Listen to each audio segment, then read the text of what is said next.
네, 3월 28일 새벽 부활을 소망하며 살아가라. 이 마가복음 18장부터 마가복음 12장 18절부터 27절까지의 말씀 오늘 새벽 큐티로 나누고자 합니다. 오늘 예수님을 향해서 또 한 무리의 사람들이 다가와 논쟁합니다. 앞서서는 대제사장, 서기관, 바리새인들이 중심이었다고 한다면 오늘은 그들 중에 일부였던 사두개인들, 즉 부활에 대해서 믿지도 않고 천사에 대해서 믿지도 않고 내세에 대한 믿음이 없는 그들이 예수님께 와서 질문합니다. 어떻게 내세를 믿지 않는 사람들이 예수님께 어떤 질문을 하였을까요? 그 사람들을 보면 선생님이여 라고 하면서 사실 외식하고 있습니다. 예수님을 높이고 존칭을 취해서 예수님을 인정하는 것처럼 이야기하지만 사실 그렇게 높였던 예수님의 권위에 대해서 자신들이 도전해서 깎아내림을 통해 자기들을 높이고자 하는 다분히 의도적인 논쟁이었습니다. 그들은 오로지 모세 오경만을 믿었습니다. 모세 오경에서 부활에 대해 언급이 없기 때문에 천사에 대한 언급이 없기 때문에 없다라고 믿는 사람들이었습니다. 반대로 바리새인이라는 사람들은 그 전승으로 내려오고 또 구전으로 내려오던 천사에 대해서 부활에 대한 믿음이 있었기 때문에 이 양립할 수 없는 두 개의 신학적인 사고가 오늘 예수님의 권위에 도전하고자 협력하고 있다는 거 어제와 동일하게 볼 수가 있습니다. 그들은 모세에 대해서 언급합니다. 즉 당시의 유대인들이 가장 권위 있게 여겼던 모세 오경에서 어떤 사람이 형이 자식이 없이 아내를 두고 죽으면 그 동생이 그 아내를 취하여 형을 위하여 상속자를 세울지니라 하였나이다. 이것을 계대결혼 또는 형사취수제라고 이야기를 합니다. 고대 중동이나 시족사회를 중심으로 이 가문과 혈통을 중요시 여기는 문화권에서는 빈번한 일이었습니다. 시족사회에서 자신의 가문의 이름을 잇기 원했던 사람들은 만일 형이 아내를 두고 죽었을 경우에 그 동생이 형을 대신해서 남편 노릇을 하면서 가문을 잇게 하는 것이 중요했기 때문에 즉 여성을 출산의 도구로 전락시켜서 보는 그런 문화권 안에서 그들이 이 말도 안 되는 이야기 7형제가 있다라고 가정해 보건대 형제들이 다 죽고 그래서 마지막 7제도 같은 형수 아내와 결혼 형사취수제를 통해서 아내를 취한 후 그 모든 사람들이 죽었을 때 만약 당신들이 주장하는 대로 부활이 있다고 한다면 그 사람은 누구의 아내가 됩니까? 라고 질문합니다. 예수님은 부활 소망을 가지고 이 땅에 오셨고 십자가 사건을 통해 부활의 첫 열매가 되셨습니다. 그런데 그들은 그것을 믿지 못하고 오늘 예수님께 뭐라고 이야기하고 있습니까? 말도 안 되는 그런 일어나지도 않은 일을 가지고 누가 부활했을 때 그 아내는 7명 중에 누구의 아내가 되겠습니까? 즉 부활이 있다고 한다는 건 말이 되지 않습니다. 라고 예수님을 공격합니다. 그때 예수님께서 그들의 잘못된 생각을 바로잡으시죠. 예수께서 이르시되 너희가 성경도 하나님의 능력도 알지 못함으로 오해함이 아니냐. 정확하게 지적하셨습니다. 그들은 하나님의 능력에 대해 관심이 없었습니다. 모세 오경을 이야기하지만 그 모세 오경을 연구해서 자신의 삶에 적용하기 위해 믿었던 것이 아니라 사람들을 통제하고 공격하기 위해 이용했던 사람들이었기 때문에 그들은 성경에 대한 올바른 이해, 하나님의 능력에 대한 올바른 이해가 없었던 사람들이었습니다. 예수님은 그들의 오만함과 또 그들이 말씀을 잘못 이해하고 있다는 걸 지적하시면서 이렇게 말씀하십니다. 사람이 죽은 자 가운데서 살아날 때 장가도 아니 가고 시집도 아니 가고 하늘에 있는 천사들과 같으니라. 즉 부활 이후의 삶은 새로운 존재가 된다는 걸 의미하셨습니다. 이건 예수님이 하나님의 아들이시기 때문에 알 수 있는 것이죠. 누구도 죽음 이후에 대해서 생각해 보지도 못하고 또 이해할 수도 없고 경험할 수도 없는 일이지만 오늘 예수님 뭐라고 말씀하십니까? 죽은 자가 살아날 때는 천사들과 같을 것이다. 즉 우리는 새로운 존재가 된다. 지금 영, 혼, 육신으로 이루어져서 이 물질 세계를 살아가는 존재가 아니라 하나님 앞에 완전히 새로운 존재가 된다. 라고 말씀하신 거예요. 예수님이 부활하시고 나서 어떻게 되십니까? 그 몸에 못자국이 남아있었습니다. 손과 허리에 창자국이 남아있으셨음에도 불구하고 닫혀있는 문을 통과하시기도 하고 먼 거리에 있던 제자들과 예루살렘에 있던 제자들에게 동시에 나타나시기도 하고 우리가 지금 우리의 상식과 모습으로 이해할 수 없는, 즉 자연 세계를 이루고 있는 이 물질 세계의 질서를 뛰어넘는 모습을 보여주셨죠. 그랬기 때문에 죽은 자가 살아난다라는 것을 말할진대 너희가 모세의 책 중 가시나무 떨기에 관한 글에 하나님께서 모세에게 이르시되 나는 아브라함의 하나님이요 이삭의 하나님이요 야곱의 하나님이로라 하신 말씀을 읽어보지 못하였느냐라고 이야기를 하면서 그들의 어리석음을 깨닫게 해주십니다. 그렇죠.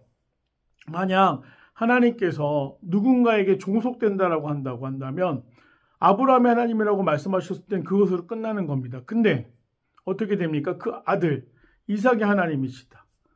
또 야곱의 하나님이시다라고 말씀하시면 부활이 있다고 한다면 이 셋이서 우리 하나님이야 할 때 누구의 하나님이 되겠습니까? 말도 안 되는 것이죠. 하나님을 인간의 잣대로 이해하려고 하고 하나님을 인간의 기준으로 끌어내려 이해하려고 하는 그들의 오만하고 어리석은 모습을 예수님 오늘 깨닫게 해주십니다. 그리고 중요한 말씀을 하십니다. 바로 오늘 핵심에 되는 말씀인데 하나님은 죽은 자의 하나님이 아니요 산 자의 하나님이시라 너희가 크게 오해하였도다 하시니라. 아멘. 하나님은 누구의 하나님이 되십니까? 나의 하나님이 되십니다. 산 자의 하나님이 되십니다. 우리가 부활을 소망하며 살아가지만 부활 이후의 삶은 죽음을 경험한 이후에 우리가 이해될 수 있는 영역이지 산자로서 우리가 완전히 이해할 수 있는 개념이 아닙니다. 그렇다고 한다면 그걸 우리가 가지고 있는 이성으로, 과학적 사고로, 또 우리가 가지고 있는 철학적 분석을 통해서 그 부활을 이해할 수 있겠습니까? 그렇지 못합니다. 소망하기는 우리가 부활을 소망하는데 부활이 무엇이지? 완전히 새로운 존재가 된다라는 거. 그리고 그것을 위해서는 죽어야만 부활을 경험할 수 있다라는 거. 그러기에 우리가 지금 산자로 살아가면서 이해할 수 없는 그 영역에 대해서 욕심을 내서 만일 이것이 옳다 저것이 옳다라고 말하는 사람들이 있다면 그것은 잘못된 것입니다. 오늘 우리가 하나님의 나라에 들어가기 위해서 그리고 부활이란 놀라운 사건을 경험하기 위해서는 죽음이 선결되어야 됩니다. 그렇기 때문에 이해할 수 없는 그것에 대해서 함부로 오해하거나 하나님을 우리의 시선으로 이해하려는 시도들은 참 어리석기 그지없습니다. 이단을 보면 어떤 실수를 범하게 됩니까? 이 교주들이 성경에 대한 잘못된 이해와 짧은 지식으로 말을 하다 보니 나중에 자기가 한 말을 자기가 번복하게 되는 논리적인 오류들이 발생합니다. 그때마다 그들은 어떻게 합니까? 구참 변명과 해석을 덧붙입니다. 그러나 진리의 말씀은 무엇을 덧붙일 필요가 없습니다. 오늘 예수님께서 말씀하신 그대로가 진리이고 우리는 그 말씀을 기다리며 이 땅을 살아가면 되는 것입니다. 오늘 사랑하는 더 필그림교회 성도들께서도 부활을 소망하면서 우리가 이해할 수 없는 영역이지만 하나님이 살아계심을 신뢰하고 예수 그리스도의 역사를 기대하면서 오늘 성령을 인정함으로 하나님 나라의 백성으로 이해할 수는 없지만 우리에게 허락하신 그 약속을 소망으로 삼으며 살아갈 수 있는 믿음의 성도들이 되시기를 간절히 소망합니다. 장소가 아무도 없는 곳을 구하다 보니까 룸메이트 분께서 양해를 해주셔서 지금 방을 비워주셔서 좀 어떻게 보면 낯선 곳에서 이렇게 또 새벽 기도를 인도하고 나누고 있습니다. 성도님께서들도 양해 부탁드리고 또 중요한 것은 우리가 장소에 상관없이 우리 삶의 자리에서 예배할 수 있는 곳에서 주님을 예배하면서 더 깊이 주님을 사랑할 수 있는 귀한 성도들이 되시기를 간절히 소망합니다. 우리 내용 관찰 한번 같이 보겠습니다. 부활을 부정하는 사두개인들은 예수님께 어떤 질문을 합니까? 어떤 질문을 했죠? 칠형제가 있는데 형이 아내를 두고 죽었을 때 그 계대결혼, 형사 취소제를 통해서 나중에 부활이 있다고 한다면 부활할 때 그 아내는 누구의 아내가 됩니까? 라고 어리석은 질문을 했죠. 정말로 억지스러운 질문이 아닐 수가 없습니다. 그러자 예수님께서는 그들의 질문에 뭐라고 대답하셨습니까? 우리 24절 말씀인데 이렇게 대답하십니다. 예수께서 이르시되 너희가 성경도 하나님의 능력도 알지 못함으로 오해함이 아니냐. 아마 그들은 찔렸을 것입니다. 자기들이 그냥 연구 없이 이해 없이 말씀을 대충 읽어서 대충 이런 뜻일 거야 라고 생각했던 그 정곡을 찔렸습니다. 그들이 성경에 대해서 올바로 알지 못했기 때문에 부활이라는 개념과 하나님이 어떤 하나님이신지도 이해하지 못했던 것이죠. 즉 그들에게는 믿음이 없었습니다. 흉내만 낼 뿐이었습니다. 우리도 이것을 통해 돌아보기 원하는 것은 나는 정말 성경을 바로 알고 있는가? 또 우리가 사순절을 보내면서 예수님에 대한 올바른 이해가 있는가? 한번 우리 스스로 돌아봐야겠습니다. 연구와 묵상입니다. 예수님께서 사두개인들에게도 성경도 하나님의 능력을 알지 못한다고 말씀하신 이유는 무엇입니까? 그들이 말도 안 되는 억지를 부리고 있기 때문이죠. 겉모습은 휘황찬란하고 제사장의 옷을 입고 화려한 장식을 했고 에봇으로 꾸미고 그랬지만 그들의 복장이 말씀의 권위를 가지고 옵니까? 성경에 대해서 무지했기 때문에 예수님은 오늘 그들에게 부활의 개념이 무엇인지 하나님을 우리가 어떻게 해야 되는지에 대해서 말씀하셨습니다. 느낀 점입니다. 성경의 진리를 올바르게 이해하지 못해 부활이 없다고 여기고 하나님을 오해하는 사두개인을 보면 무엇을 느낍니까? 네, 성경의 진리를 올바르게 이해하지 못했죠. 그러니 자기의 시선으로, 자기의 이해로, 자기의 언어로 이야기하고 있습니다. 그런 모습을 보면 우리가 어떻게 불쌍히 여겨야죠. 그리고 참 안타깝게 여겨야 됩니다. 더 나아가서 내가 그러고 있지 않은지 돌아보아야 합니다. 우리가 말씀을 오해하지 않도록 늘 가까이 할 수 있는 저와 여러분이 되길 간절히 소망합니다. 결단과 적용입니다. 내가 성경 말씀 중에서 참된 진리나 역사적 사실로 믿지 못하는 부분은 무엇입니까? 내 편견과 불신앙을 깨트리시는 말씀에 순복하며 참된 부활신앙을 갖고 살기 위해 무엇을 실천하겠습니까? 네, 가끔 덮어놓고 믿을 때가 있죠. 우리가 모태신앙이기 때문에 어려서부터 신앙생활은 해왔지만 내 안에 온전히 해결되지 않는 의심이나 질문들에 대해서 우리는 때때로 그냥 그것을 덮어두고 성인이 되거나 신앙의 여수는 더해졌지만 이해하지 못한 채로 그냥 외면하고 살아가는 때가 너무나 많은 것 같습니다. 목회자도 거기서 자유로울 수가 없죠. 중요한 것은 우리가 말씀에 대해서 온전히 사모하는 마음이 있다면, 가까이 한다고 한다면 성경은 많이 배운 사람이나 많이 배우지 못한 사람들에게도 동일하게 은혜를 주시는 말씀이고 동일하게 이해할 수 있습니다.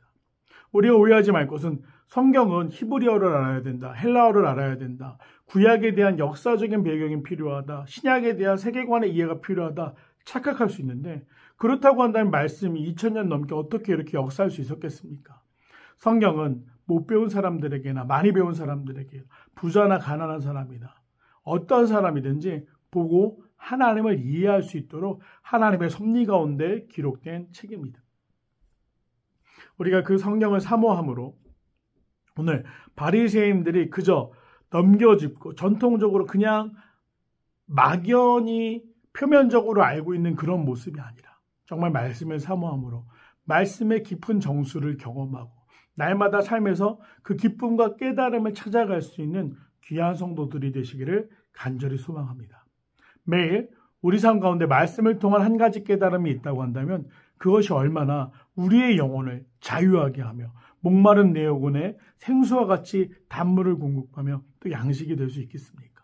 바라기는 매일 삶 속에서 성경을 가까이 함으로 말씀을 가까이 함으로 오늘 우리가 이렇게 떨어져 있지만 또 즐거운 마음으로 함께 말씀을 나누는 것처럼 나누고 이해하는데 또 고민하고 생각해 보는데 우리가 노력을 다할 때 성령께서 깨닫는 은혜를 주실 줄로 믿습니다. 오늘 이 말씀 기억하시면서 내가 사두개인처럼 넘겨짚는 모습은 없는지 내 자신을 돌아보고 말씀을 더 사모할 수 있는 사순절 기간이 되기를 간절히 소망합니다. 이제 하루 남았습니다.